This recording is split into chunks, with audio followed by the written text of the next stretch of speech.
Hello everyone, good morning to all, good morning, good morning. आवाज आ रही है आप लोगों को?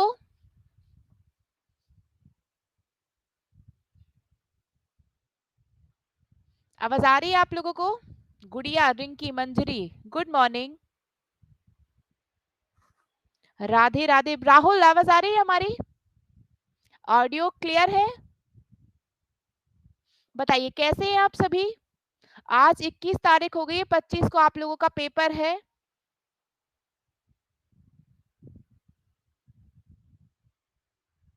दिवांगी, शिवांगी, आप देवता शिवांगी क्यों लिखो अपने नाम के आगे? देवता शिवांगी। नूतन जी, नीतू जी, आ जाइए सभी, फिर स्टार्ट करें हमारा सेशन। गुड़गांव में बहुत गर्मी पड़ रही, लिटरली इतनी ज्यादा हीट हो रखी है। आप सबको कहेंगे कि बहुत ध्यान रखिए अपना, कुछ भी बाहर का मत खाइए, प्रॉपर हाइड्रेट रखिए बॉडी को। मेरी माँ कल पूरे दिन हॉस्पिटल में रही है, ऐसी हालत हो गई थी उनकी, जस्ट बिकॉज ऑफ उनके व्रत चल रहे हैं, उन्होंने कुछ खाया नहीं, डिहाइड्रेशन हो गया।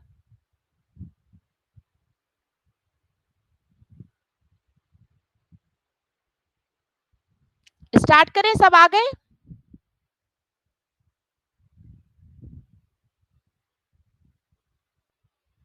आ गए सब?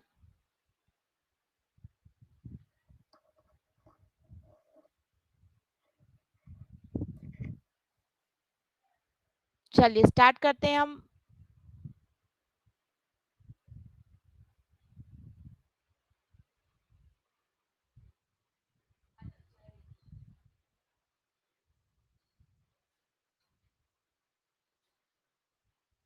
स्क्रीन शेयर करते हैं। कौन सा व्रत? पता नहीं यार, कौन से चलते रहते, मुझे तो खुद ही पता नहीं रहता है। ठीक है, चलिए स्टार्ट कर रहे हैं हम क्लास। चलिए, आदमी शब्द का पर्याय नहीं है। पर्यायवाची से क्वेश्चन स्टार्ट किए हैं। पर्यायवाची इंपॉर्टेंट है, ज्यादा आते हैं। आदमी शब्द का पर्यायवाची नहीं है, बताइए। वेरी गुड मंजरी, वेरी गुड प्रीति, सुषमा जी। मनोज मतलब क्या होता है? मनोज किसको कहते हैं हम? कामदेव को। ठीक है, मनोज अर्थात कामदेव। बाकी शेष सभी मनुष्य मनुष्य के पर्यायवाची हैं। ठीक है, चलिए नेक्स्ट क्वेश्चन है, कमल शब्द का पर्यायवाची नहीं है, बताइए। कमल का पर्यायवाची नहीं है, सभी को बताना होगा।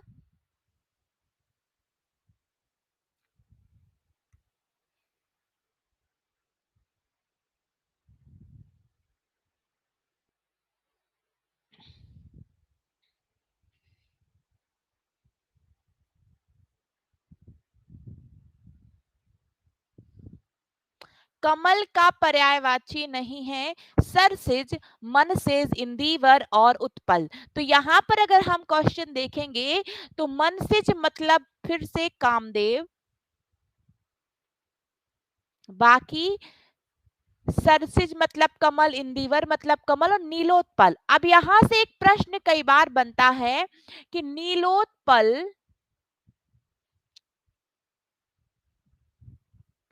शब्द में कौन सा समास होगा, बताइए। समास बताना है नीलोत्पल में। रंजना, नीलोत्पल शब्द में कौन सा समास होगा?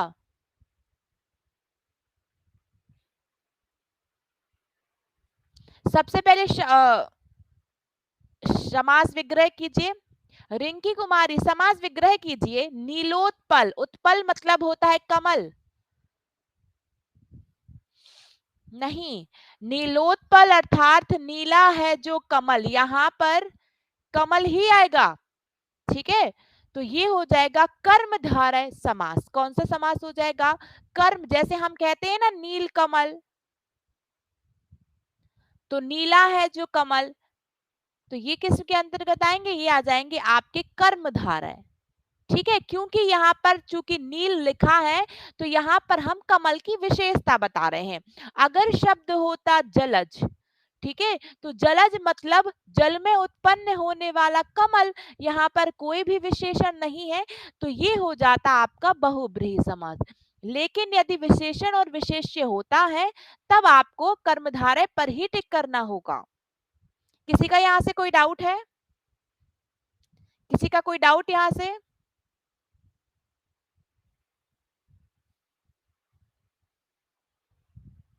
बताइए। कमल शब्द का पर्याय नहीं है तो मनसेज हो जाएगा आंसर, और नीलोत्पल में हो जाएगा आपका कर्मधारय समास।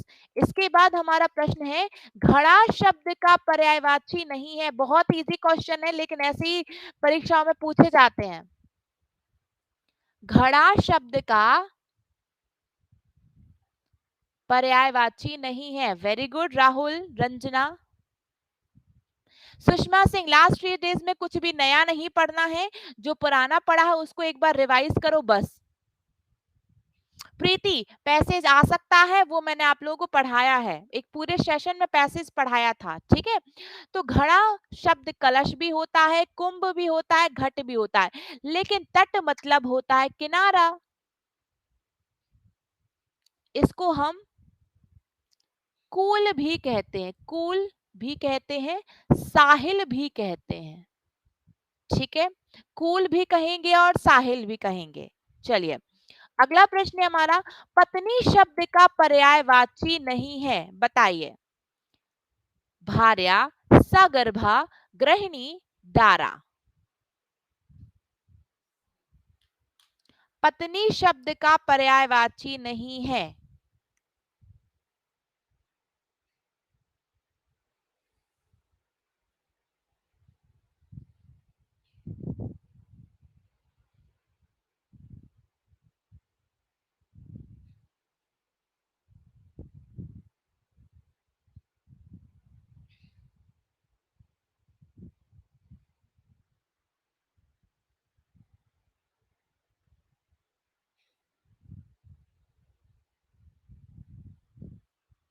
ठीक है, तो यहां पर आंसर हो जाएगा सागर्भा। बाकी भार्या मतलब भी पत्नी होता है, दारा मतलब भी पत्नी होता है, कांता मतलब भी पत्नी ही होता है। ठीक है, चलिए नेक्स्ट क्वेश्चन, चंदन शब्द का पर्यायवाची नहीं है। चंदन, ये पूछा जा चुका है। चंदन का पर्यायवाची नहीं है सुरभि, मलय, श्रीखंड, हरिगंध।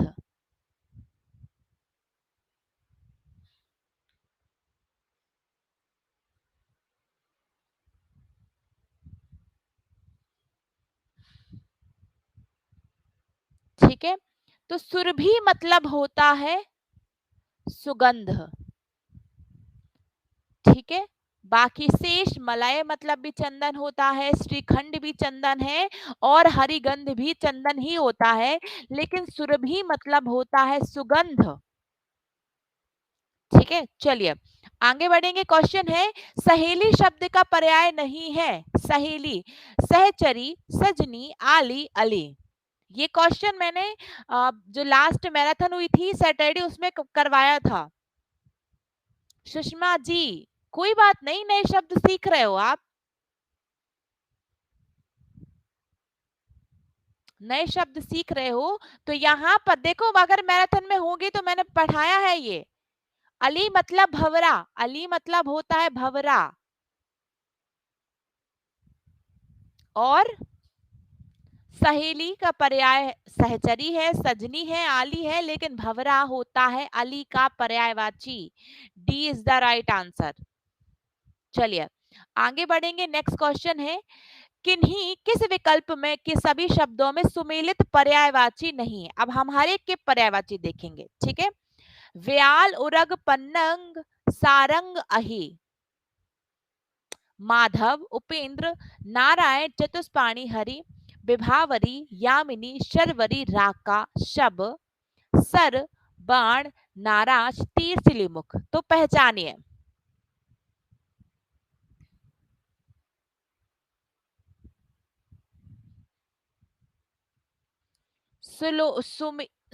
सुमेलित पर्याय नहीं है, सभी को बताना है। Very good, very good.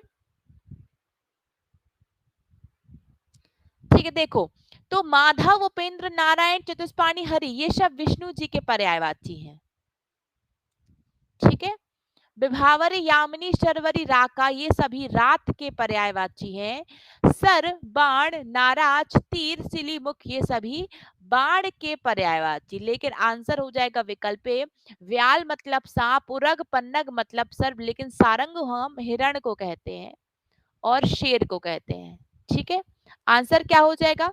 विकल्प ए इज द राइट आंसर। चलिए नेक्स्ट क्वेश्चन पे बढ़ेंगे। मैना का पर्यायवाची शब्द मैना, सैरभी, सरवरी, शार्दुल, मधुरालया। मैना आप लोगों ने सुना होगा, एक पक्षी का नाम है तोता मैना। अगर यहां से पूछा जाए कि मैना शब्द में कौन सा लिंग है तो कोई बताएगा? मैना, मंजरी, आप तो यूट्यूब सेशन में रहती हो, आप कैसे गलती कर रही हो? सैर भी मैंने पढ़ाया है, सैर भी मतलब होता है भैंस।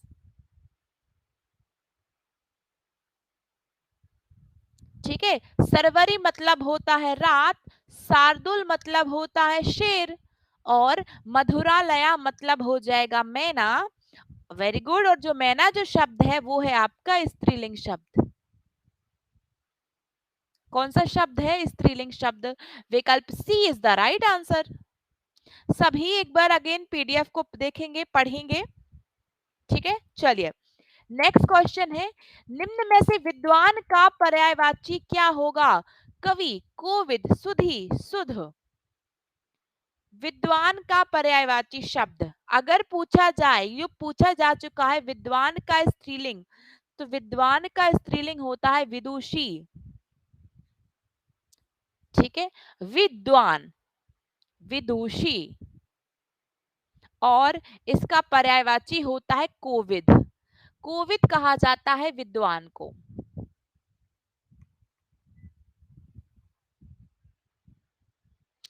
चलिए नेक्स्ट क्वेश्चन है, ईन प्रत्यय नहीं है, ध्यान से पढ़िएगा, नमकीन, रंगीन, गमगीन, शौकीन।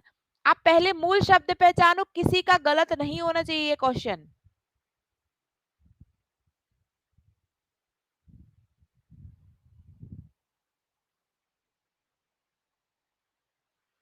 मूल शब्द पहचानो।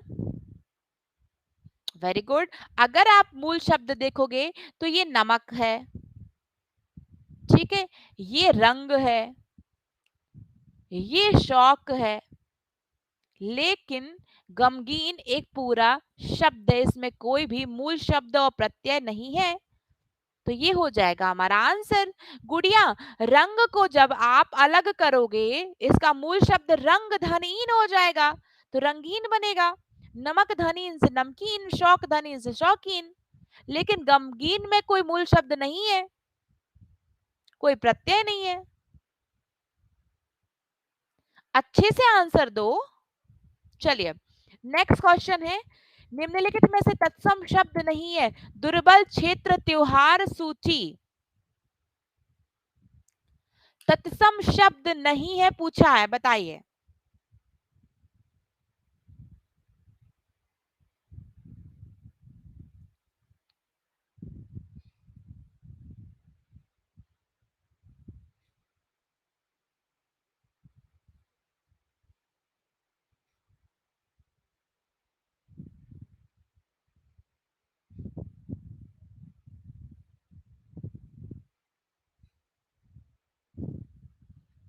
क्या हो जाएगा?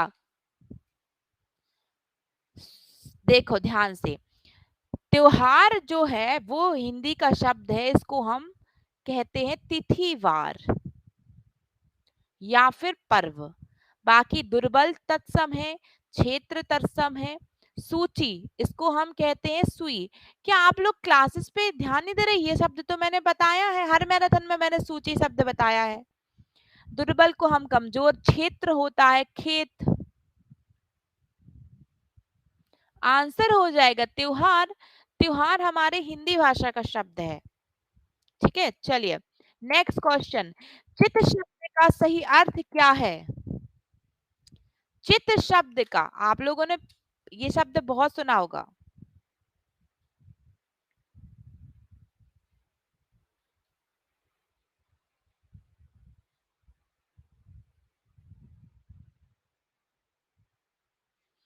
चित शब्द का सही अर्थ होता है मन। हमारा चित्त, हमारा मन। चलिए नेक्स्ट। किस विकल्प में सही अर्थ नहीं लिखा है? शब, यामा, क्रोध, अंक, कटक, कड़वा, पाश, जाल। बताइए।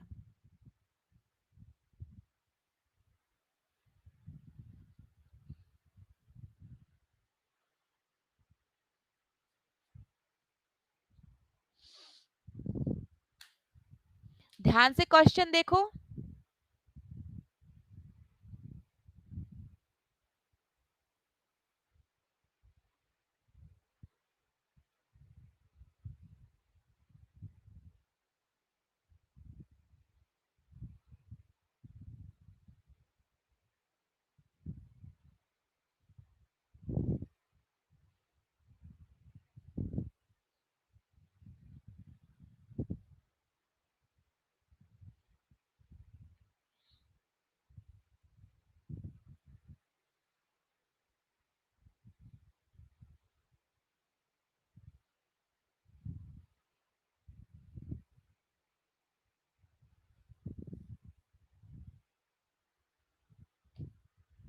देखो यहां पर शब मतलब यामा रात, ये ठीक है।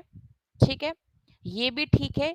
कटक मतलब होता है समूह। मैंने आप लोगों को पढ़ाया है सेना का पर्यायवाची, सेना का पर्यायवाची जिसको हमने अनीक कहा है और कटक कहा है। ठीक है, बाकी सभी राइट है। शब मतलब होता है रात, रात को हम यामा कहते हैं। क्रोड मतलब अंक मतलब गोद। जब आप हिंदी की कविताएं पढ़ेंगे तब वहां पर अंक को गोद कहा जाता है।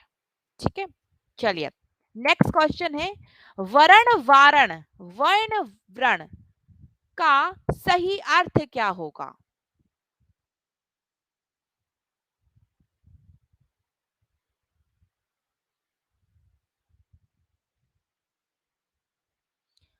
आप लोगों ने सुना होगा, अच्छे से ध्यान से पढ़ो।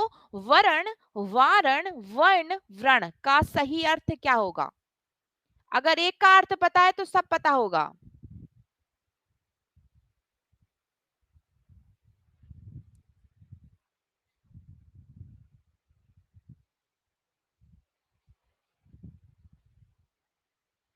ठीक है, बाकी वर्ण मतलब होता है चुनना, वारण मतलब हटाना, वर्ण मतलब रंग, व्रण मतलब घाव। जिसमें से आपको वर्ण भी पता है रंग होता है, वर्ण मतलब होता है चुनना। ठीक है, वर्ण चुनना। चलिए नेक्स्ट क्वेश्चन है तकिया का अर्थ। तकिया का अर्थ आप लोगों को शायद नहीं पता होगा, मैं ही बता देती हूँ। उपधान कहा जाता है। चलिए, सूची का सही अर्थ, ये मैंने अभी अभी बताया है। सूची का सही अर्थ क्या है? सूची।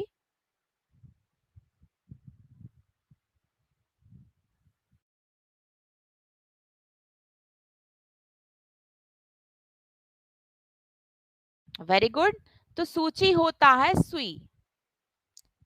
नेक्स्ट, जगत का सही अर्थ क्या हो जाएगा? जगत, विश्व, भूमंडल, ब्रह्मांड, कुएं की मुंडेर। जगत,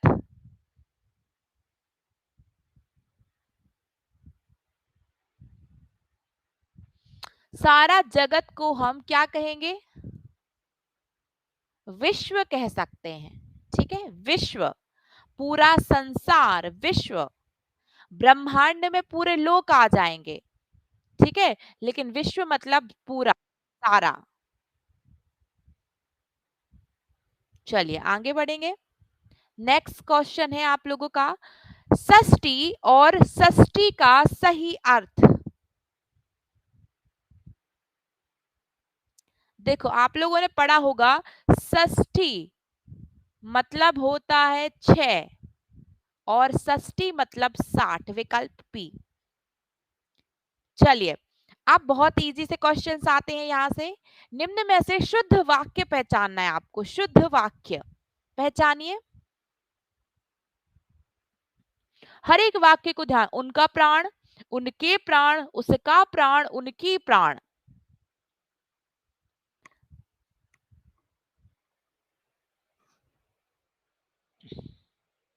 तो यहाँ पर जो प्राण शब्द है वो आपका बहुवचन रहेगा, और बहुवचन में क्या लगेगा, उनके प्राण पखेरु हो गए, विकल्प बी बहुवचन।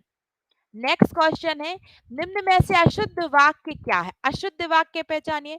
तुम्हारा दुष्कृत्य दंडनीय है, मुझे भय है कि वह बेईमानी करेगा, पंडितायन भली महिला है, तुम सब में राकेश बहुत श्रेष्ठ है। अशुद्ध वाक्य बताना है।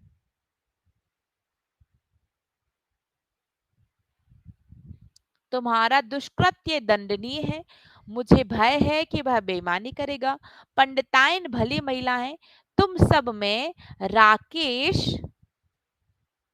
वेरी गुड विकास, सुप्रिया, वेरी गुड। तो यहाँ पर बहुत लिखने की आवश्यकता नहीं है, बहुत अच्छा को हम श्रेष्ठ ही कहेंगे, तो विकल्प डी जो होगा वो हमारा राइट आंसर। वेरी गुड, तुम सब में राकेश श्रेष्ठ है।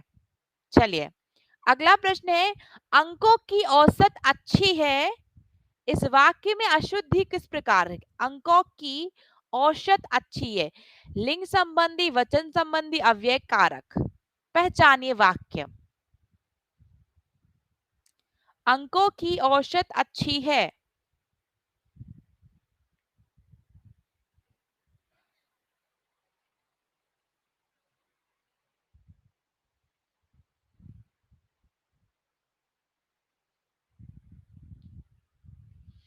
ठीक है। तो यहां पर अंकों का औसत, अंकों का औसत अच्छा है, लिंग संबंधी अशुद्धि हो जाएगी, विकल्प ए हमारा सही आंसर हो जाएगा। ठीक है, अंकों का औसत अच्छा है, वेरी गुड। चलिए, अगला प्रश्न है, किस क्रमांक में एक वाक्य जो शुद्ध है? राजस्थान के मनुष्य मेहनती हैं, चिंता एक भयंकर आंधी है, योगेश एक सज्जन पुरुष है, अंतिम निष्कर्ष क्या निकला?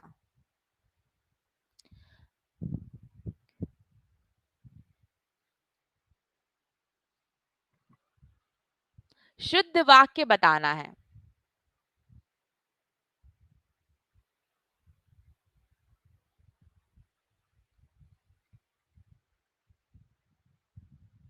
Very good Rinki. देखो, राजस्थान के यहाँ पर मनुष्य नहीं होगा, राजस्थान के वासी हो जाएगा, ठीक है, तो ये गलत हुआ। उसके बाद योगेश एक सज्जन पुरुष है, तो योगेश मतलब एक वचन, तो यहाँ पर एक लिखने की आवश्यकता नहीं थी, योगेश सज्जन पुरुष है, ठीक है। अंतिम निष्कर्ष क्या निकला?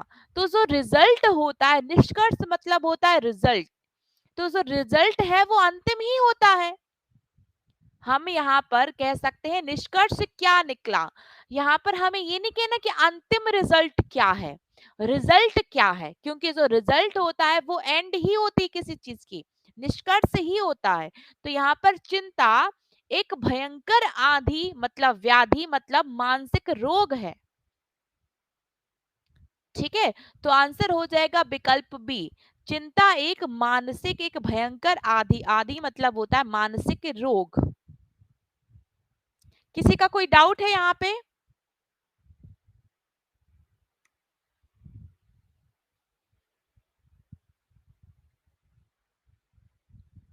Any doubt? चलिए, आगे बढ़ेंगे। क्वेश्चन है, निम्न में से शुद्ध वाक्य बताइए। उत्साह नामक शीर्षक निबंध अच्छा है, यह श्रेष्ठतम कहानी है, यह रामकुमार वर्मा की का एकांकी है, मुझे व्याकरण अच्छी लगता है, बताइए। शुद्ध वाक्य पहचाना। शुद्ध एवं अशुद्ध वाक्य की हमारी बहुत प्रैक्टिस हो गई है, इसमें कोई गलती नहीं देखना। देखो, तो मुझे व्याकरण अच्छी, अच्छी लिखा है तो यहाँ पे क्रिया भी क्या होगी? स्त्रीलिंग। मुझे व्याकरण अच्छी लगती है, ठीक है। यह रामकुमार वर्मा की एकांकी है। जो एकांकी शब्द है, एकांकी, एकांकी, कहानी, ये सभी आपके स्त्रीलिंग शब्द हैं। कथा, ठीक है, तो ये भी गलत हुआ। यह श्रेष्ठतम, तो कहानी श्रेष्ठतम नहीं होगी, श्रेष्ठ ही उसकी उत्तमा अवस्था है। मैंने आप लोगों को व्याकरण की अवस्थाएं पढ़ाई हैं। मूल अवस्था, उत्तरावस्था, उत्तमा अवस्था। वह सुंदर है, वह राधा से सुंदर है, वह सबसे सुंदर है। तो श्रेष्ठ जो है वो उत्तमा अवस्था है, श्रेष्ठतम नहीं होगा। और विकल्प ए, उत्साह नामक शीर्षक निबंध अच्छा है। तो ये हो जाएगा हमारा शुद्ध वाक्य, बाकी शेष जो वाक्य हैं वो अशुद्ध हैं। ठीक है, चलिए अगला प्रश्न है, जज ने उसे मृत्यु दंड की सजा दी, वाक्य में किस प्रकार की अशुद्धि है बताइए। जज ने उसे मृत्यु दंड की सजा दी, प्रश्न को ध्यान से पढ़िए, आप लोगों को बस अपना दिमाग खोलना है, अच्छे से पढ़ो प्रश्न।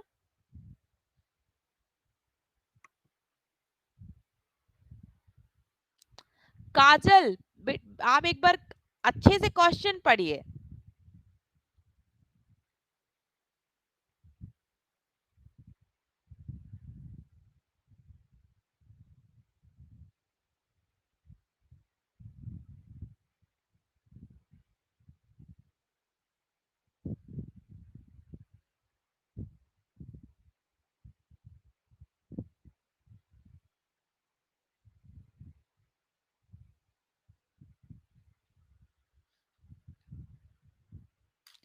तो यहां पर मृत्यु जब दंड लिखा है तो दंड और सजा एक ही तो बात होती है। दंड और सजा, जज ने उसे मृत्यु दंड दिया, दंड ही सजा कहलाता है। तो यहाँ पर अनावश्यक शब्द हुआ ना, इस शब्द की कोई जरूरत नहीं थी। जज ने उसे मृत्यु दंड दिया, दंड मतलब सजा एक ही होता है। तो जो विकल्प ए हो जाएगा अनावश्यक शब्द संबंधी अशुद्धि। ठीक है, अनुपयुक्त शब्द मतलब वो शब्द जो कि गलत है, यहां पर अनुपयुक्त शब्द नहीं है। आरती मैं एक्सप्लेन कर रही हूं, अनुपयुक्त, उपयुक्त, उपर्युक्त और अनुपयुक्त ये आपस में विलोम है। अनुपयुक्त मतलब गलत शब्द, ठीक है। तो यहां पर है अनावश्यक शब्द, एक्स्ट्रा शब्द का प्रयोग किया गया, एक्स्ट्रा वर्ड है। ठीक है, विकल्प ए इज द राइट आंसर। चलिए नेक्स्ट क्वेश्चन, निम्नलिखित में से सही वाक्य, शायद मैं कल आऊंगा, शायद मैं कल आऊं, मैं शायद कल आऊंगा, मैं कल शायद आऊंगा। अब वाक्य जमाना है, आप लोगों को वाक्य जमाना है।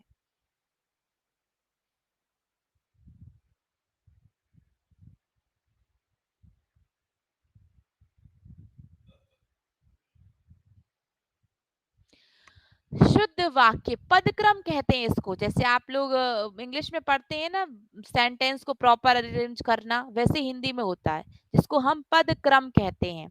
तो यहाँ पर क्या हो जाएगा, शायद मैं कल आऊंगा, शायद मैं कल आऊंगा। ठीक है, शायद मैं कल आऊं, मैं शायद कल आऊंगा, मैं कल शायद, तो यहां पर हो जाएगा शायद मैं कल आऊंगा। ठीक है, शायद आऊं कोई शब्द नहीं है, शायद मैं कल आऊं नहीं, शायद मैं कल आऊंगा, विकल्प ए इज द राइट आंसर।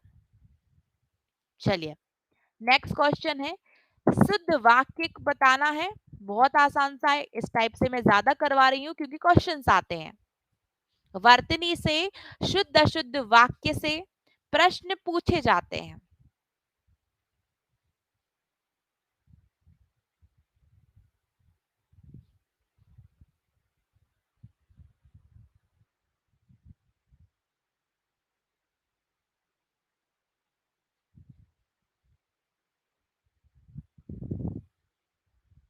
क्या होगा? हम हमारी पुस्तकें बेचते हैं, हम अपनी पुस्तकें बेचते हैं, हम हमारी पुस्तक बेचते हैं, हम अपनी पुस्तकें बेचते हैं। क्या हो जाएगा? हम अपनी पुस्तकें बेचते हैं। विकल्प डी होगा, हम अपनी पुस्तकें बेचते हैं। डी हमारा सही, और ये आप सभी ने सही जवाब दिया है। चलिए, अगला प्रश्न है, वर्तनी की दृष्टि से अशुद्ध शुद्ध शब्द बताना है। अहिल्या, कैलाश, ब्रह्मा, दैहिक। बताइए, वर्तनी मतलब शुद्ध अशुद्ध शब्द, क्या होगा राइट आंसर?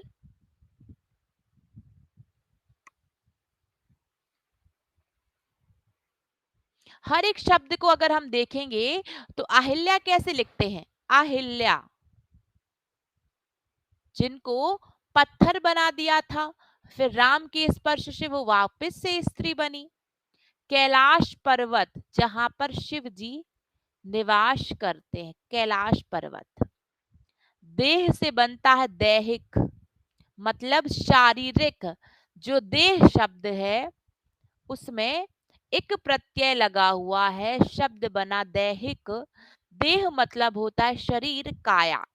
ठीक है, देह मतलब होता है काया, शरीर, उसी से बना दैहिक। ठीक है, तो आंसर क्या हो जाएगा? ब्रह्मा। ब्रह्मा बिल्कुल सही लिखा है, बाकी गलत लिखे। अहिल्या गलत है, कैलाश में शाह होता है, दैहिक नहीं दैहिक होता है। सी सही होगा। चलिए, अगला प्रश्न है, निम्न में से वर्तनी की दृष्टि से शुद्ध शब्द धुआं कैसे लिखते हैं? धुआं, ये धुआं धुआं सा रहने दो, मुझे दिल की बात कहने दो। यहाँ पर धुआं इस प्रकार से लिखा जाता है। धुआं जो शब्द है वो है आपका तद्भव शब्द, जिसका तत्सम होता है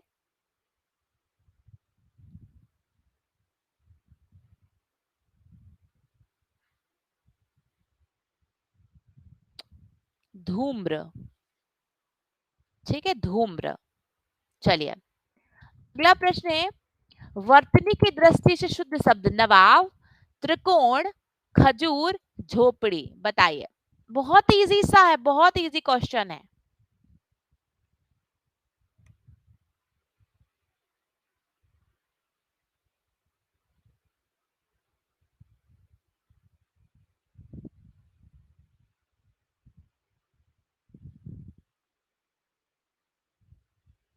वर्तनी की दृष्टि से शुद्ध शब्द नवाब, त्रिकोण, खजूर, झोपड़ी।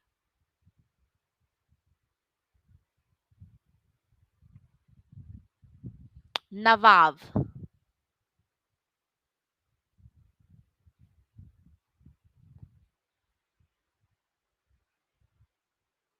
त्रिकोण,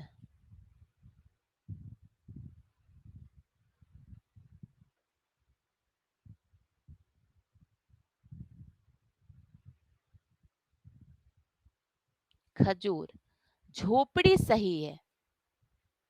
डी सही है, बाकी सभी। चलिए, नेक्स्ट, वर्तनी ही बतानी है आपको। परीक्षा, इकाई, हानि, परीक्षा। बताइए,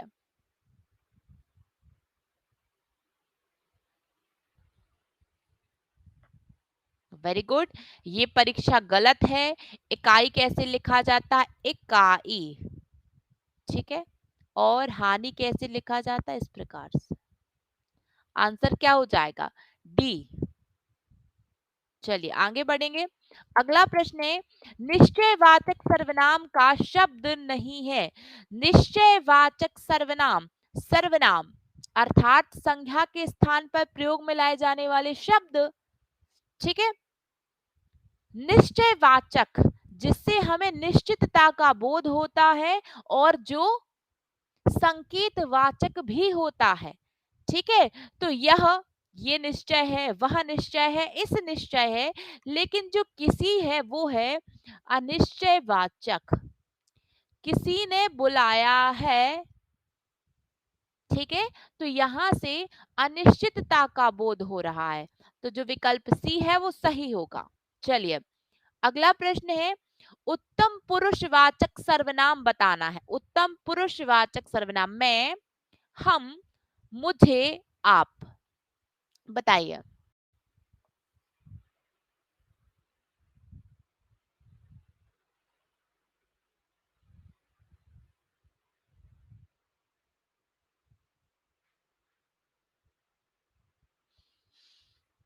उत्तम पुरुष शब्द नहीं है, ठीक है, मैं है। उत्तम पुरुष मतलब होता है बोलने वाला, मैं, हम, मुझे। आप क्या हो जाएगा? मध्यम पुरुष। मध्यम पुरुष। चलिए नेक्स्ट क्वेश्चन, आज खालिस्तान को भी स्वदेश की चिंता नहीं है। अब यहां पर सर्वनाम भरना है, सर्वनाम शब्द भरिए।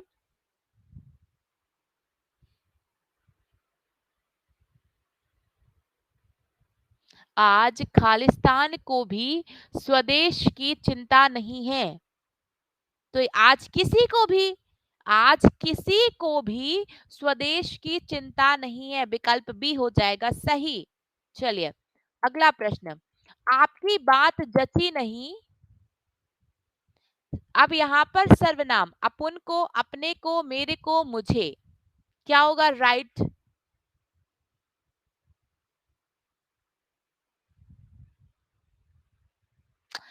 वंदना, क्वेश्चन तो ध्यान से पढ़ो। मेरे को आपकी बात जची नहीं, ये तो सर हिंदी में हम ऐसे बोलते ही नहीं है मेरे को, ये तो गलत हिंदी हुई।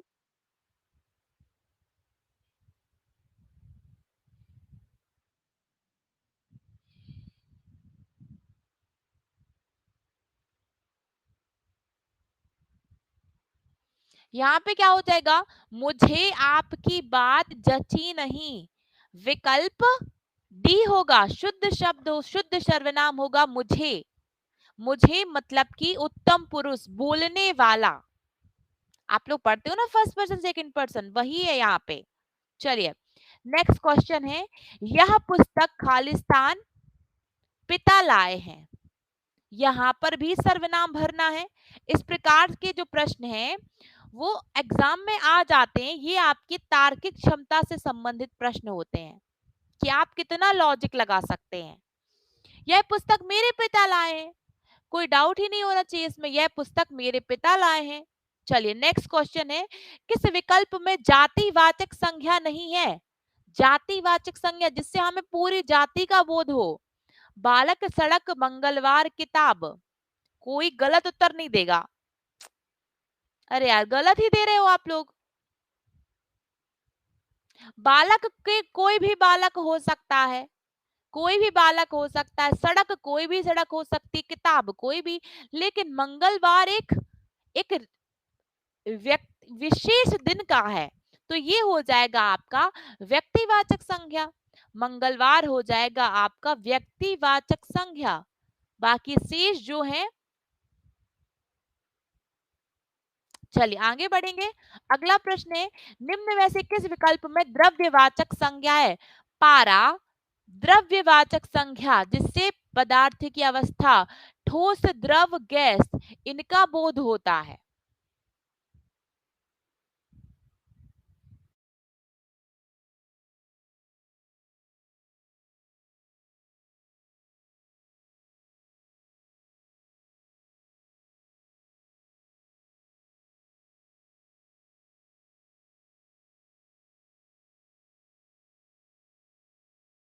ठीक है, तो यहां पर आप देख रहे हैं पंजाब हो जाएगा व्यक्तिवाचक।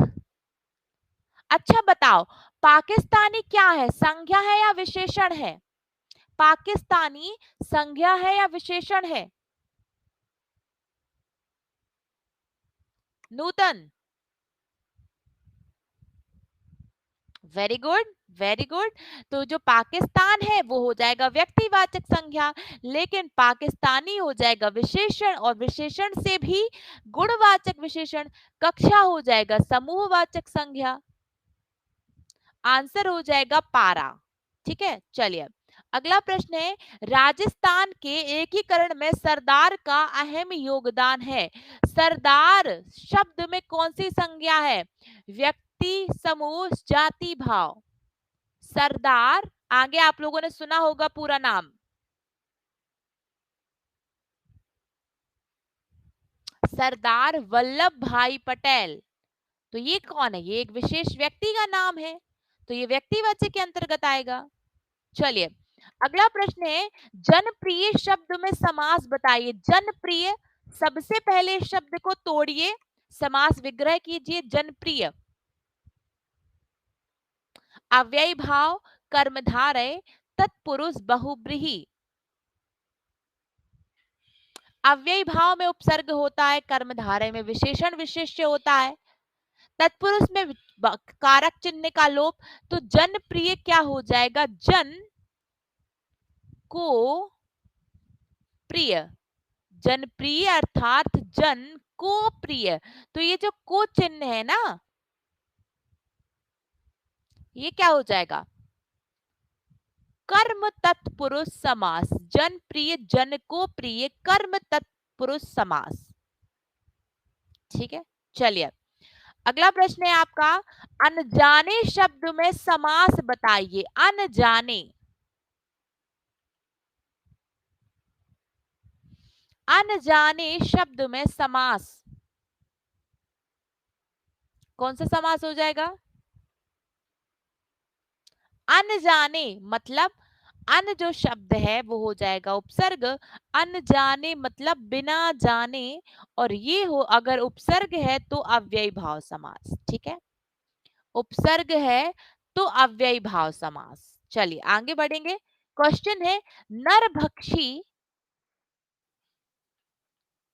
शब्द में समास। मैम बहुब्रीहि की पहचान बताइए। बता देते हैं, बहुब्रीहि समास मतलब जिससे कोई विशेष अर्थ निकले। मैंने कहा दशानन, तो दशानन हम रावण को कहते हैं, एक विशेष अर्थ निकल रहा है। मैंने कहा बारहसिंगा, बारहसिंगा, तो इस बारहसिंगा एक प्रकार का जानवर होता है, तो एक हिरण होता है। ठीक है, तो ये भी आपका आएगा बहुब्रीहि के अंतर्गत। ठीक है, उसके बाद मैंने कहा नीलकंठ, तो नीलकंठ हम कहते हैं भगवान शिव को, तो ये भी बहुब्रीहि समास होगा। तो आप यहाँ पर देख सकते हैं, जिस शब्द से कोई विशेष अर्थ निकल रहा है, मैंने यहाँ पर कहा जलज, तो जलज मतलब होता है कमल। ठीक है, तो जब कोई विशेष अर्थ निकले उसको हम कहेंगे बहुब्रीहि समास। ठीक है, तो यहाँ पर नरभक्षी का समास पिक्चर हो जाएगा, नर का भक्षण करने वाला, नरभक्षी। एक मिनट,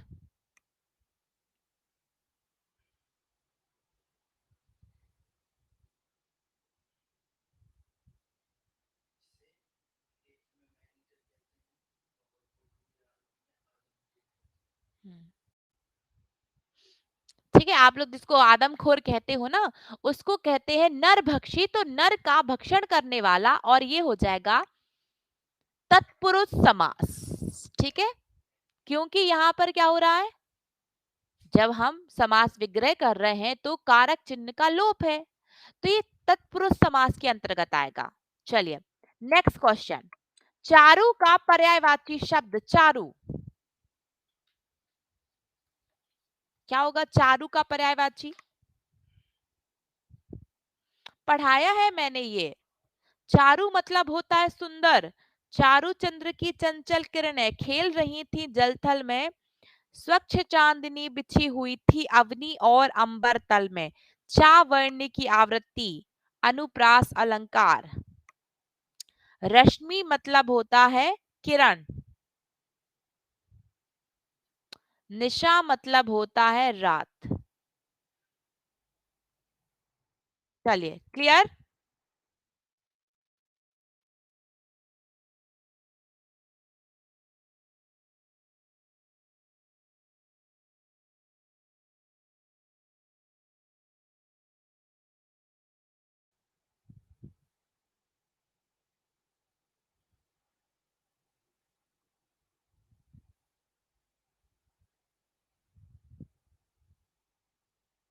हाँ जी, बताइए।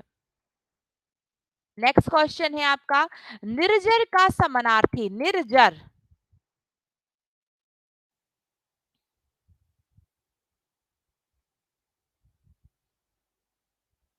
निर्जर और निर्झर, ये कैसे शब्द हैं? ये है होमोफोन्स, ठीक है।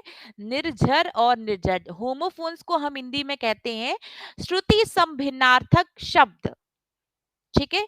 तो जो निर्जर है, इसको हम कहते हैं देवता। निर्जर मतलब जिसका कभी बुढ़ापा ना आए, जरा मतलब होता है बुढ़ापा, देवता कहते हैं हम निर्जर को। और निर्झर मतलब होता है झरना। यहाँ पर शब्द है अनंग, अनंग हम कामदेव को कहते हैं। कामदेव के पर्यायवाची याद रखिए, शिखी, मनोज, मदन, अनंग, आत्नु, रतिपति, मनसिज, ठीक है। चलिए, नेक्स्ट क्वेश्चन है, कृदंत प्रत्यय का प्रयोग। अब मैंने आप लोगों को प्रत्यय पढ़ाए हैं, तद्धित प्रत्यय और कृत प्रत्यय। तो कृत जो क्रिया के अंत में लगे, अब क्रिया पहचान लो आप लोग। क्रिया किसी कार्य के करने या होने का बोध, क्या होगा आंसर? क्रिया के अंत में लगने वाले प्रत्यय कृत प्रत्यय, संज्ञा सर्वनाम विशेषण के अंत में लगने वाले तद्धित प्रत्यय। तो क्रिया यहाँ पर क्या है? लिखना। चतुर विशेषण है, अच्छा विशेषण है, भला विशेषण है, तो ये सभी क्या हो जाएंगे? तद्धित प्रत्यय। लेकिन जो विकल्प ए है लिखना, ये हो जाएगा कृत प्रत्यय।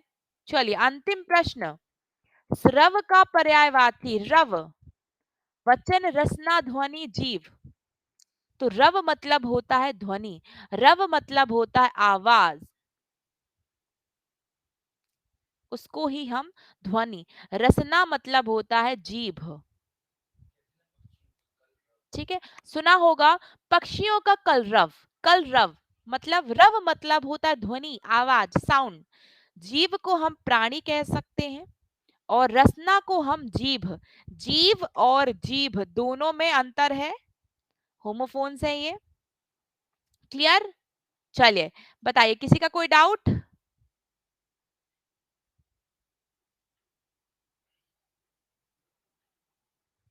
किसी का कोई डाउट?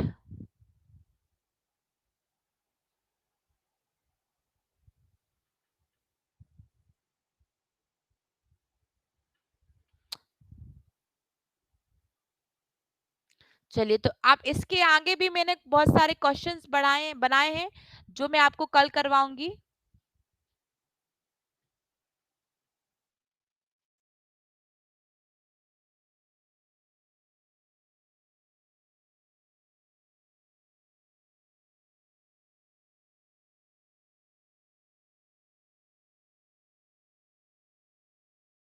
पीडीएफ में इसको बना देती हूँ, आप लोगों को पीडीएफ सेंड करती हूँ।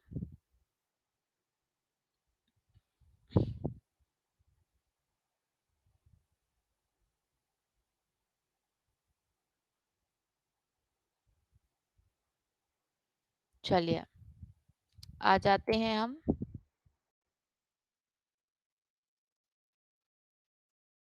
नरभक्षी में हो जाएगा कर्म तत्पुरुष समास, नरों का भक्षण करने वाले,